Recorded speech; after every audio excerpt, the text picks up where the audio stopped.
श्री स्वामी समर्थ. येत्या 30 एप्रिल वार बुधवार या दिवशी अक्षय तृतीया हा सण आपण सर्वजण साजरा करणार आहोत. अक्षय तृतीयेच्या दिवशी आपण आपल्या पूर्वजांची सेवा करत असतो आणि त्याचबरोबर भगवान विष्णू आणि माता लक्ष्मीची देखील उपासना करत असतो.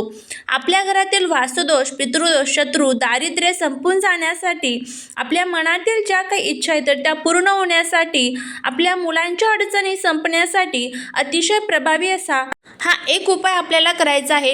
आपल्याला गाईला ही एक वस्तू खाऊ घालायची आहे, जेणेकरून सर्व त्रासातून आपली सुटका होईल. तर आता हा उपाय कसा करायचा याबद्दलची संपूर्ण माहिती जाणून घेण्यासाठी खाली जो छोटासा त्रिकोण दिसत आहे त्यावरती क्लिक करा. संपूर्ण माहिती अगदी व्यवस्थितपणे तुम्हाला त्या ठिकाणी मिळून जाईल. जर लिंक ओपन झाली नाही तर चॅनलला व्हिजिट करा आणि तिथे तुम्ही तो व्हिडिओ चेक करू शकता. खूप महत्त्वपूर्ण दिवस आहे, उपाय करायला अजिबात विसरू नका. श्री स्वामी समर्थ.